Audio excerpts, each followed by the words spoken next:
All of us. All of us. All of us. All of us. All of us are lost. All of us are lost. Lost. Lost. Hello and welcome to All of Us Are Lost, a Rewatch podcast 20 years after Lost first aired, delving into the mysteries, black smoke and polar bears of that infamous island. I am Kat, and joining me on this journey is Andy, and today we are almost at the end of season 1. Andy, what episodes have we got today? So, episode 21, The Greater Good, and episode 22, Born to Run. They feel like they are episodes that are basically moving chess pieces for what's to come for the big finale. One kind of focusing mostly around, in terms of a flashback, there's the Sayid flashback in The Greater Good. Born to Run, we focus on Kate, and we finally get to find out where that wee tiny toy plane came from. So that was something, but we can get into that later on. So you say where we last left off, we had lost our first big islander. We'd lost Boone, and the greater good is set very much in the wake of his death. And it's something that I found quite interesting with this, and I think I meant to mention it with Ethan previously, is that they have a funeral for Boone during this episode, and Boone is buried, and Ethan was buried, but they made this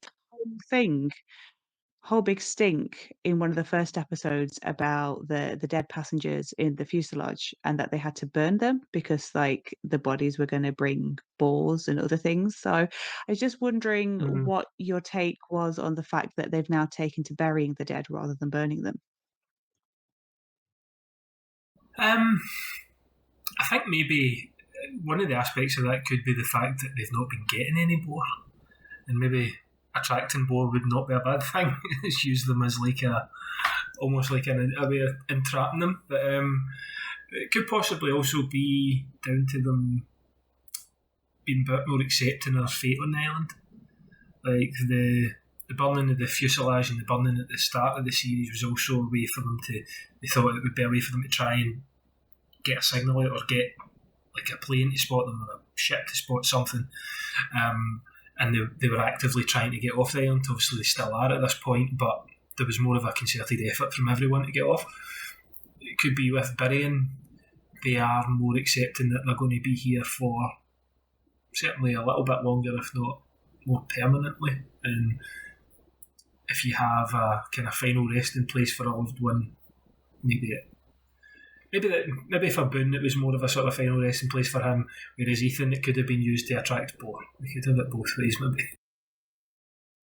See, I was wondering, like with the Boone one, if it's because we know that Jack's father Christian was dead prior to getting onto the plane, and we know his body obviously made it onto the island, and we've seen him walking around in some guise, be that a vision with Jack, or maybe he really is wandering around. And I was wondering if maybe there is something to do with that magic of the island, wherein, if they bury Boone, then that means that maybe it's not the last we've seen of Boone, because as we've seen before, the dead can walk on the island. Yeah, that's a good shout as well. I never thought of that. The only thing is, it's would you want that? But I suppose maybe you're not thinking rationally. Like we see Jack, certainly in this episode, is not rational in his thinking. So if he believed it, he could have been the one to insist on it, because I think he's the only one that's saw his dad walking again. And he kind of seems to have forgot about that a little bit. Like his coffin's there, his dad's body's not there, and he saw him walking about. That was one that's been kind of touched on briefly in the early Jack episode, but then left. But maybe Jack's had that thought of maybe we can get him back. Maybe it is as you said, the magic of the island, and while in this, he's very, what's the word? It's possibly a bit of hypocrisy from Jack in that he doesn't want anything. Like, he's angry at Locke for lying to him. He says, I've based my treatment on what you told me. But then Jack's also been very secretive about certain things that have been happening. So maybe he could use it as a sort of tester, testing the water to see how that works in the island. Maybe the dead can warp. Yeah, and because we have when we first see Shannon, she is obviously upset about her brother, and during the funeral, she isn't able to say any words. So Sayid steps in and delivers this very kind eulogy. He says that, he didn't really know Boone, that he was sorry, and then he brings up Boone trying to save Joanna without saying the fact that, was it not for Boone going to the water, they might have saved Joanna, because what ended up happening was Boone went in and started drowning himself. So Jack saved him and didn't have time to rescue Joanna. So I thought it was very diplomatic with how he Yeah. spun that. And then John Locke, who we've not seen since him kind of dumping Boone's body and running, makes a grand entrance during the funeral, still wearing the same T-shirt which he carried Boone across the island in. It's been a couple of days at this point. He's still in that bloodstained T-shirt. And again, he makes this big speech where he suddenly tells the truth about what happened. And Yeah. it's kind of like he's obviously gone away, the light and the hatch has turned up, and now I feel like now he realizes that Boone's gone, he needs help from other people, so he better start opening up a little bit. Mm-hmm. Yeah. He started to, as you said, be a bit more forthcoming with the truth about what happened to Boone, albeit it's too late. Maybe Jack's treatment could have helped him if he knew what had happened earlier on. I think it'd have been unlikely with the limited sort of resources he's got, but he is still very against the hatch. Like we see it in this episode, Sayid questions him about the hatch, and he mentions when they take Sayid basically is asked by Shannon to find out what he can about what Locke done, and Locke's very aware that Sayid's interrogating him, and Sayid's okay with that. He's still probing, still questioning, and he asks about a hatch, and he says, well, there's a hatch at the front of the plane, there's a hatch at the back of the plane. He's rambling, he's been injured, so he's still not willing to give that out yet. He's been missing for a while as well, and for all we know, the last time we saw him, the light came on in the hatch, and we don't know if there's been any development at this point as to what came from that. Was he found an access point? It's just another kind of string to his bow of he's had his right hand man and now he needs help, but he's still so mysterious and not very forthcoming with the truth.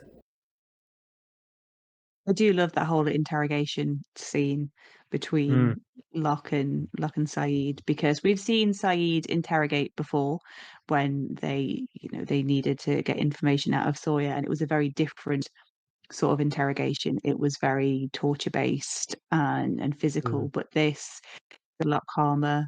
And you say Locke is immediately aware that he is being interrogated, but he kind of drops just enough information to pass Sayid's lie detector to a degree. And he also confesses that he was the one way back when who whacked Sayid over the head and stopped the whole triangulation transmitter thing. And I'm pretty sure I remembered it being Locke, but I didn't quite remember when or if he confessed. And it's just very interesting that, says that, well, why didn't you tell me? And he was like, well, you wouldn't have engaged in a calm conversation. So again, Locke is very good at reading everybody and knowing when to say certain things and when to hold back. Yeah, when to engage with them, and he seen it as a kind of case of he was doing the right thing because the message they were trying to triangulate was saying everyone's dead, essentially. Why would you want to find that? Why is that something you want to look for? And I think Sayid almost has a level of acceptance over that. He can understand. He maybe sees himself back then as being a bit more desperate to find anything. They were looking for any sort of source of hope or information to get themselves off the island. But they do start then to kind of work together. Like Sayid's willing to get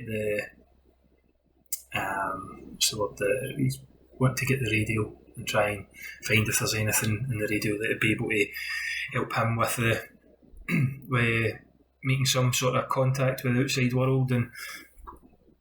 But again, I'm possibly misremembering. It's right at the end of this episode, isn't it, that Sayid mentions, "Now take me to the hatch," and there's a kind of, I think Locke's now at the point with Sayid where he goes, right, yeah, I'm not outmanoeuvring this guy. I'm not going to be able to fight him either. I just have to potentially just take him where I want him to be, because we see through flashbacks as well how manipulative Sayid can be in his own way.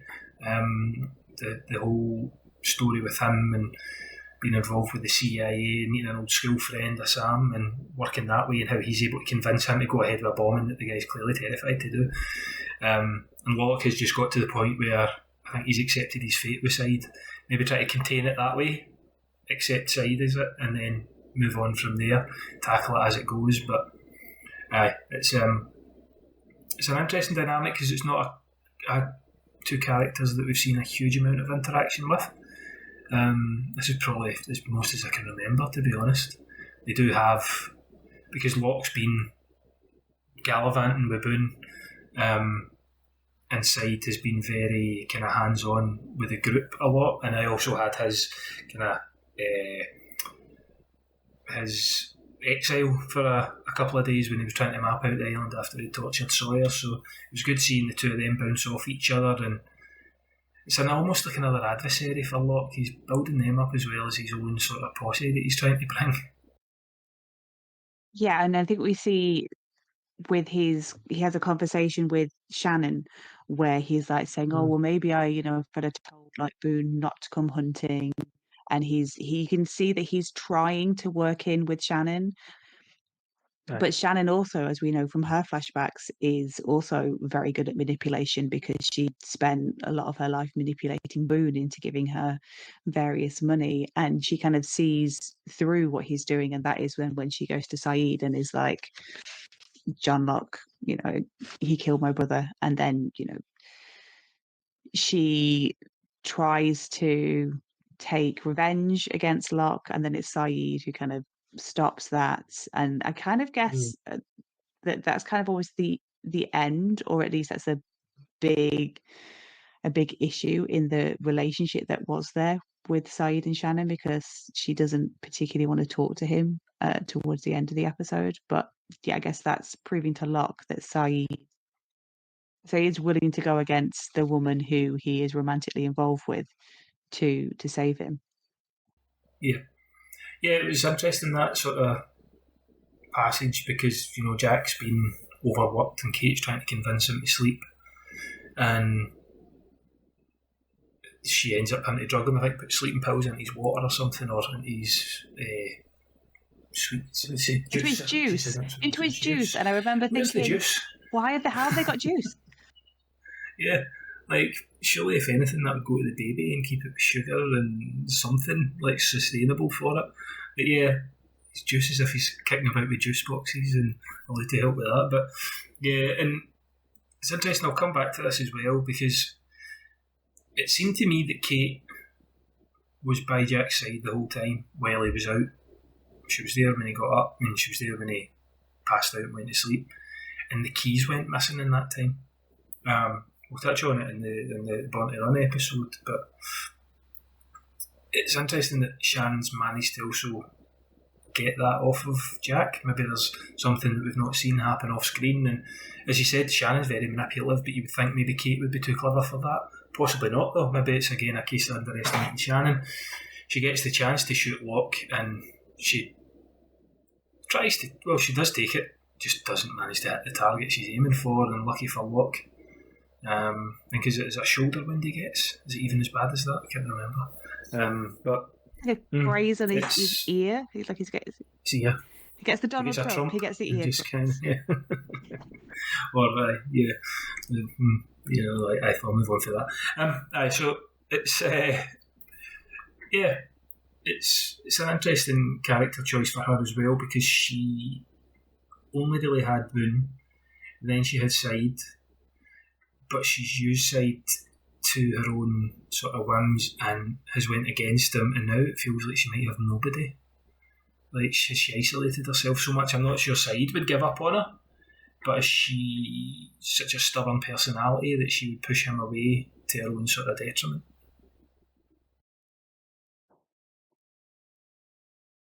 Yeah, well, she's got that sort of like stubborn, like rich kid brat thing, so she'll definitely, I feel, sulk for a little while. And I think we've sort of briefly mentioned Sayid's flashback. I struggle.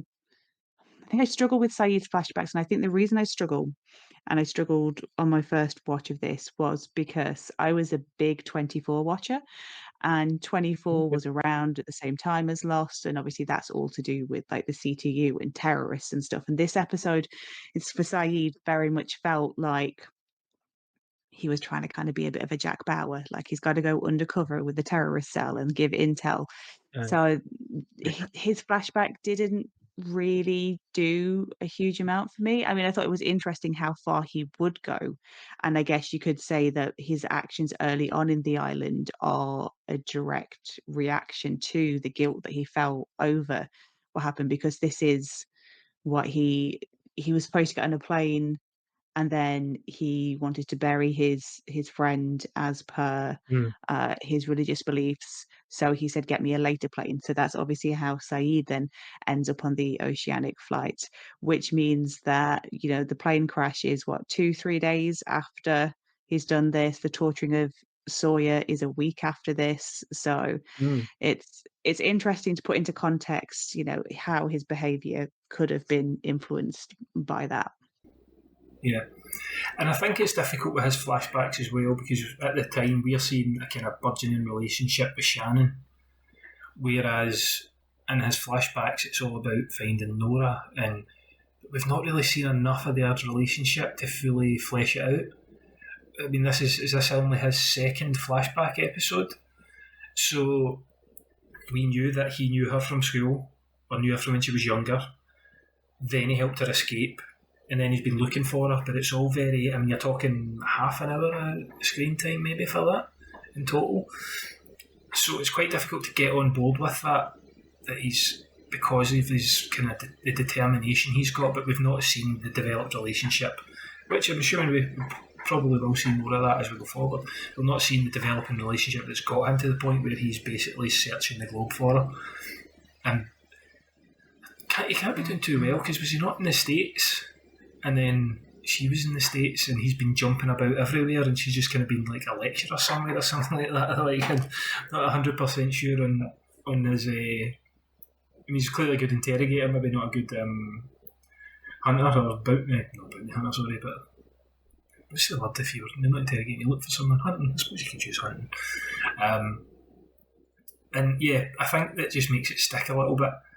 I think also after this, they're trying to say a political point, potentially just being so close to after 9/11, that it just feels a bit limp.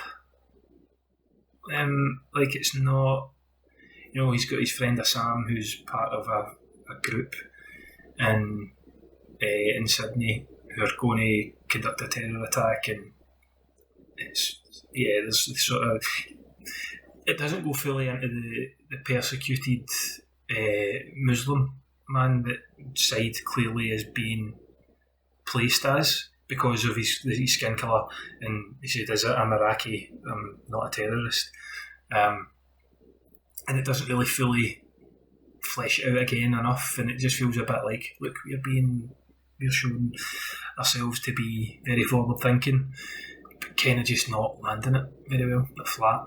And again, we'll probably find out more, but just a bit. It needs more from Sayid's flashbacks. I think it's one of the least intriguing out of all of them. Yeah, Sayid on the island I find fascinating, but Sayid's flashbacks just kind of leave me wanting more. Yeah. And did you notice the length of his nails? Which I noticed when he was picking up, he was picking up bits in the next to the plane. His nails are extraordinarily long as well. That could be a torture thing. I don't know, but they were fantastic. It's another mystery. They must grow really quickly because I would be biting my nails on that. One sort of little side plot sequence that is there to bring a bit of lightness. We have just lost a character in the previous episode. Is the whole three men and a baby that we've got on the island. So Jack needs to sleep. Claire also needs to sleep. Claire's got a newborn. She was kid while she was pregnant. She is quite rightly stressed and doesn't want to let her baby out of her sight.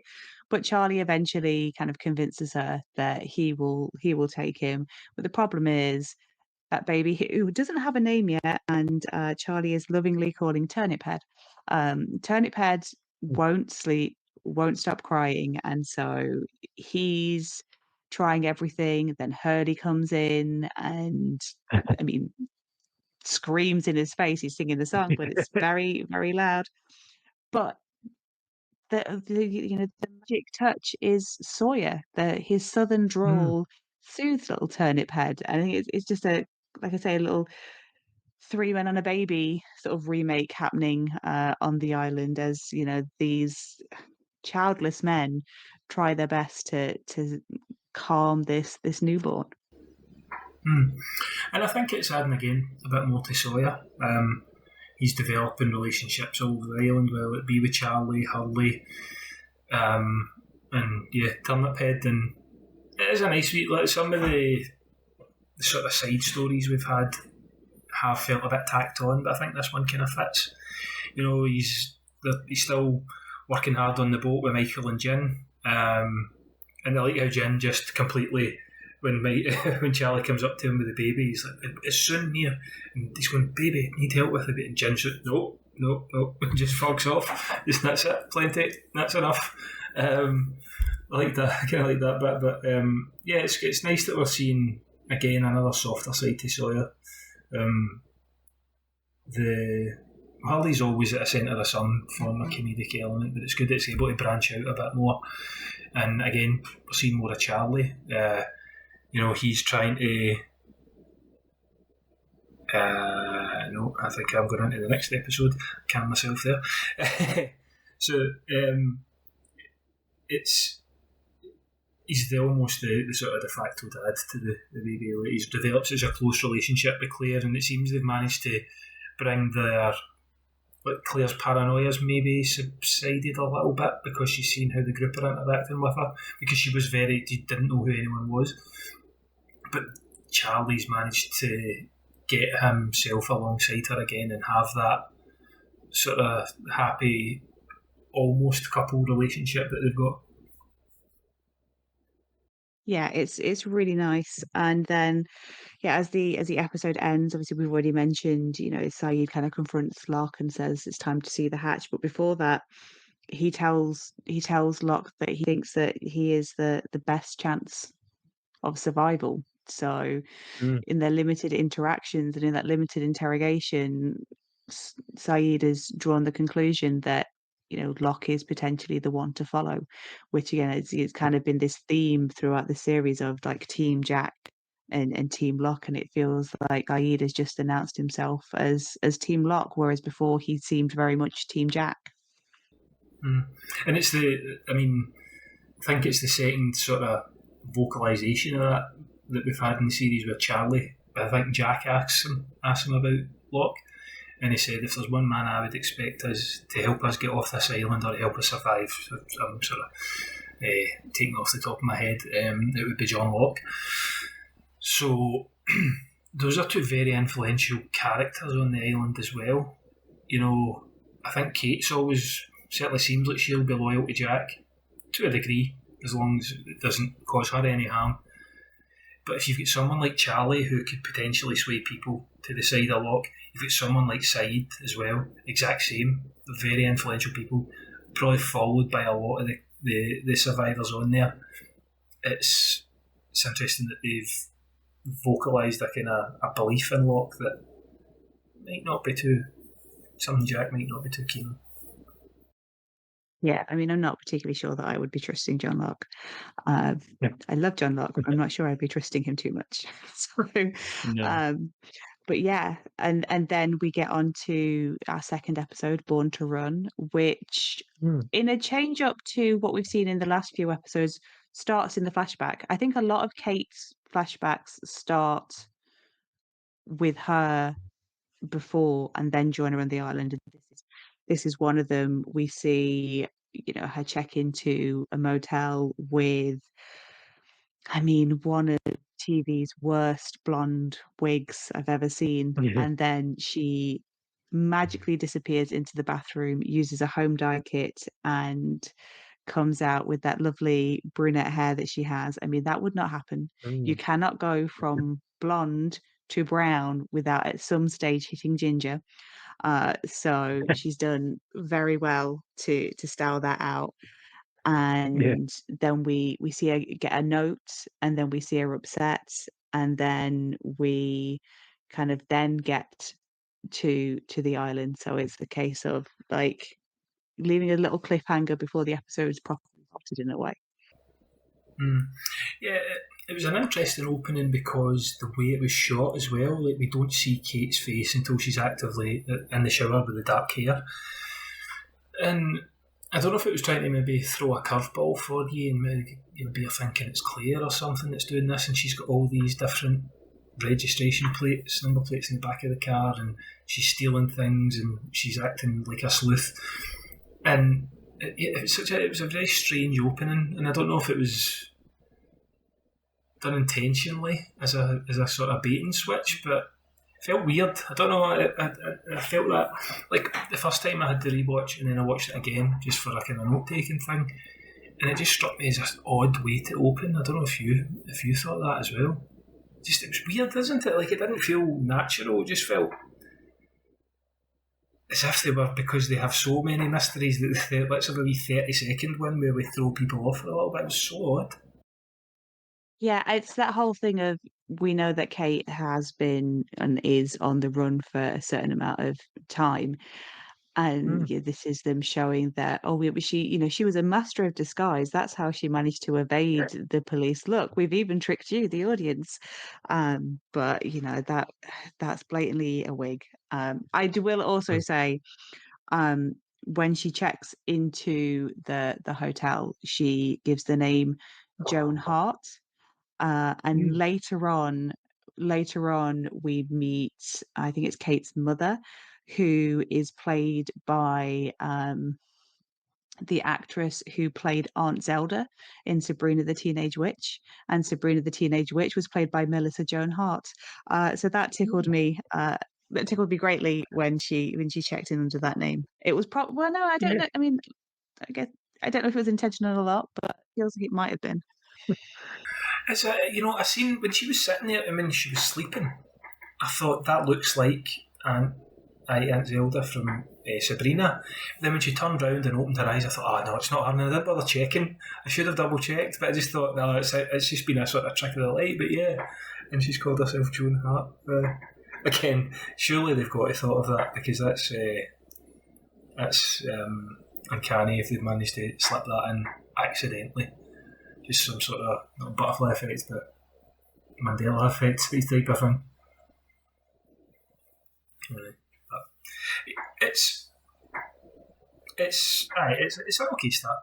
I think what we get for these two episodes, as I said, the flashbacks are what they are. There is actually a wee bit more to this flashback for Kate than there was for Sayid. But the overall sort of episodes are moving chess pieces about before we kind of hit the climax of the whole series. Yeah, so I guess if we get the flashback out of the way, and then we can focus on the island. So yeah, so Kate, she gets this letter, and she finds out that, I think it's her mother is dying. She's got cancer, and so Kate kind of risks it all to say goodbye to her, and goes to the hospital, wherein she meets her former BFF, childhood sweetheart, soulmate, Tom, who happens to be a doctor at the hospital. So, I mean, I guess you infer from that Kate has a type. and they are men who work in medicine.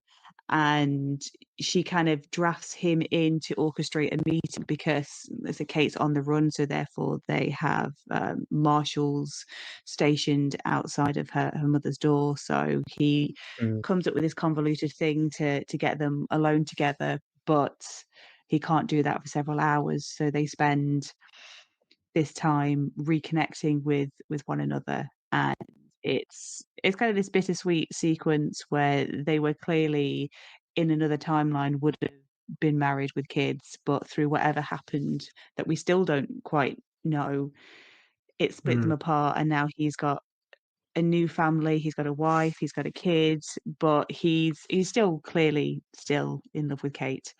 And so he agrees to help her. And then there's this side thing where they then go and dig up a time capsule from 1989, which has a video, it has a cassette tape audio recording of the two of them as youngsters, where, I mean, it's very bold, but I'm guessing it must have been like 12 or something, saying, oh yeah, we'll be married, we'll have kids and stuff.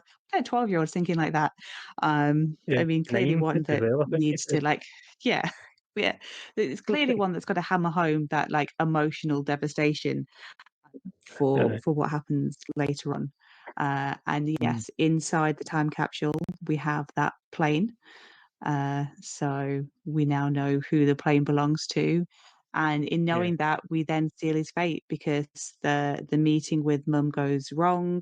She ends up on the run, and he tries to talk her out of running, saying, you always run, don't, let's talk to these people. And then they are shot at and he dies. And she does what Kate always does, and she runs. So it's quite an emotional sort of flashback thing, and I think they do a really good job at building that relationship between the pair of them. But we still don't know what Kate did. Yeah, and so we've had as you said, we've got the time capsule, and there's the recording of the two of them, and Kate mentions how we should just, once we're old enough, we hire a car and we run away. And Tom says to her, oh, you always want to run. And I think she says, yeah, but you know why? And then it's left at that. So there's, again, a couple of seeds planted there as to what she's mentioning, why she feels she has to run from everything. They share a kiss as well, and I think Tom says it's not fair her coming back, but it just sort of hints at their relationship, and she's obviously, it feels like she's maybe just left him. Like, not left him, of course, he's dead. But, you know what I mean? He like is in from the previous time when she's run away, not before she returns. We get the plane. It was interesting though, we don't see her pick the plane up in the car. So it shows you on the back seat, it shows you her turn around to see the police obviously coming to get her. But there's no active sort of shot of her. Maybe I think something, maybe in a different show you would see the hand go down, picking the plane up, put it in her pocket and run. So to me it still feels like that plane's still in that car. So are we going to see her going back for it, or is there another kind of another layer to this that we still don't know about? We don't know why she's on the run. We know that her mum's scared of her because the mum shouts for help the minute she realises it's Kate. And then we get an American police force that just open fire on. Surely it'd be a potential hostage.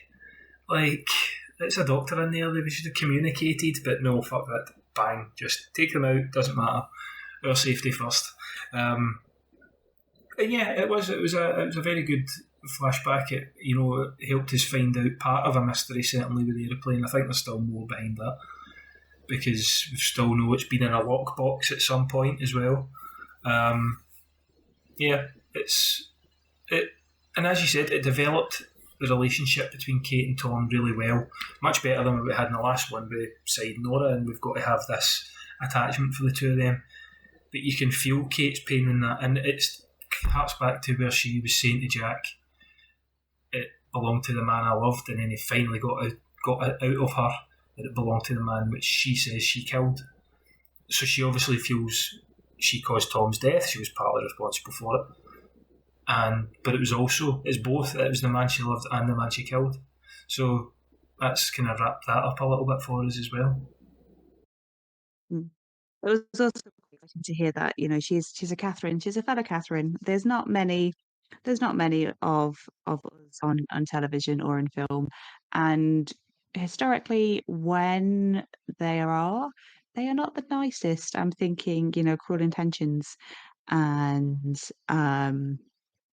Basic Instinct or Fatal Attraction. We're not. It's not a name that's got good connotations, so it's quite nice. I mean, I guess Dana Scully, her middle name was Catherine, so that sort of counts.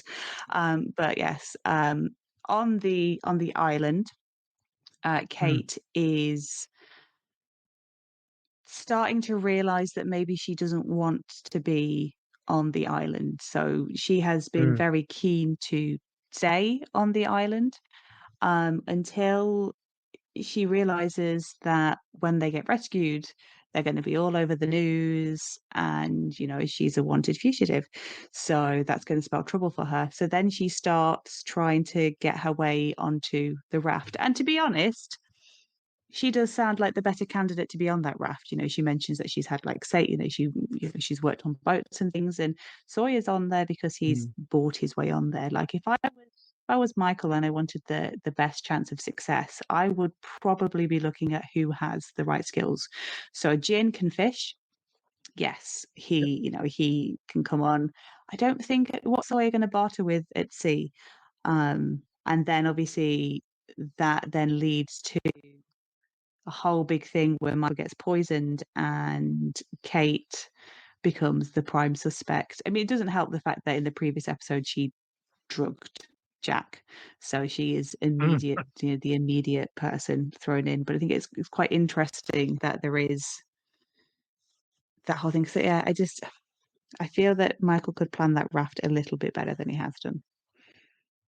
Yeah, and I can understand him wanting to take Walt with him because he's not been there his whole life. But it's incredibly treacherous to take a young boy on, and that's taking up one of your spaces because he's going to be there. He's not going to be much help. He's going to be a lot of danger, and he's going to eat your supplies. So I can understand it, but at the same time, if you're thinking logically, should he be bringing Walt at all? But then, as you said, yeah, Sawyer's on there because he gave them something they needed. He bought his way on. Jin's there primarily because he helped him, and he has shown that he has abilities as well. And then, he's been salting fish while he's been there as well, so he's got that method of preservation that he's been able to work with. So, although I don't know where he would get the salt from, probably, I'm assuming salt water. Must dry that out or something. I'm not too sure how that would work. But yeah, it's the whole poisoning thing as well, we get, and this is what I was wanting to come back to from the previous episode. So Michael gets poisoned, and it turns out it's accidental. It's actually Sun, who doesn't want Jin to go, has tried to poison Jin, and they've just had their water bottles mixed up because they're working together. And it transpires that it was Kate's idea to Sun to poison Jin. So, going back to the previous episode, where Shannon was able to get the key for the gun box, that just struck me when I watched this next episode. That struck me as odd, that because Kate seemed like she wouldn't have left Jack's side. I don't know, she maybe has. Maybe I'm overthinking it. But it just seemed to kind of correlate with that maybe Shannon's approached her and she's like, oh, do you have anything? And she's like, look at that key on this man that's sleeping, he's passed out. That might lead to a gun box. How does she know where the guns are? It's all very... Yeah, so that struck me as a wee bit strange, and maybe it is me just overthinking it. We're 22 episodes in now. Every little hint that you get is you're trying to think if there's anything else behind it. So it's probably nothing. It might not even get brought up again. But it was interesting that to me that's in a kind of parallel to each other. Yeah, I mean, there's definitely a reading like that because obviously Shannon is seeking vengeance for losing a man that she loved. It was her brother, but she still was stepbrother, but she still loved him, and we know that Kate is racked with guilt. So you could see a scenario where she would maybe help somebody get that revenge or retribution that they wanted. But it does, Kate being accused kicks up this big hornet's nest, and we see Kate and Sawyer fighting. We see Kate and Jack fighting. It kind of feels like the end of this little love triangle that we've had building up, and it all comes to a massive head with Sawyer outing Kate as being the person with the US Marshal, which I thought was interesting that Sawyer does drop in earlier on in the episode that he saw where she was sitting. Like, he has known all of this time and he hasn't said anything and he hasn't judged. He's continued to get to know her, whereas obviously Jack had to prize the information out of her and does, to a degree, judge her for that. But we had it mirrored the whole revelation for me of when Sun was revealed to know English, and there was that everybody kind of like shook their head and like walked off disapprovingly. Like, we get this here. I think they're slightly different situations, but yeah, I guess the rite of passage on the island is to have everybody kind of look at you and tut and then walk away. Yeah, and I think it was actually maybe in the last episode where Hurley let it slip to Locke that Kate was a fugitive. Was that this episode as well? I think it's this episode, because Hurley then gets exasperated because Jack is now brought into the hatch, and then there's all these little sequences where Jack and Locke kind of reveal things and are like, well, it was at my discretion. I kept this at my discretion. It's that they're both being quite honest with the fact that they've been duplicitous about keeping certain things from particularly one another. And yeah, Hurley does kind of be like, well, I don't know who knows what. Steve didn't even know about the polar bear. I mean, who's Steve? And why didn't you know about the polar bear? Yeah. So that was another thing. The hatch getting found, and not getting found, but Jack getting brought to it, and that feels like a really significant moment. And Sayid being very much against opening it, because he says, well, it has no handle on the outside, which to me means you don't go in unless you're already in there. So yeah, it's all the players are getting moved into place coming up to this big finale, and it's with everything that happens with the boat as well. In the background of that, you've had Walt admit to his dad that he was the one that burnt the boat initially. I think just to let his dad know that, oh, by the way, it wasn't me that poisoned him. But then we're getting to see more of supernatural Walt as well. He goes to Locke and says, oh, it wasn't me that poisoned my dad. He says, no, we're friends, and I never... yeah, don't open it, just don't. And he's never seen the hatch. He just knows there's something he doesn't want to open. And then he's talking with his dad as well. After he's admitted to burning the previous boat, he says, I thought we had to stay. And he says, look, me and you can stay, buddy. We don't have to go. He says, no, we have to leave. And then he's like, oh, creepy kid. Now he's turning. It's not just that he says, like, no, we have to go. Because it's like, no, Dad, it's cool. We'll go. It's like, we have to leave. And then gives like a little creepy kid look. Because you see kind of Michael kind of be a bit like, oh, okay. But obviously they have to. The reason why all this has come to head is they have to leave because one of the other survivors who we have not yet met asked. It was a science teacher. Appears and basically says, monsoon season's coming, you should have left yesterday, otherwise it's going to be 4 months, and nobody wants to spend 4 months on the island, and that's kind of the catalyst for this sequence of events. I mean, they've done really well to build that boat raft thing in a week maybe. And Arthur's clearly a very popular character in Ireland, where Locke Sawyer has the line, why are we listening to Arst? So he's well known already with them, if not to us, and he's certainly maybe not thought of the highest. I can imagine a teacher being in that situation. He's just wanting to take control. He's probably pissed off that Jack's the boss and just getting shouted down by everyone else, like, come on, you're a geography teacher, man, we're survivors.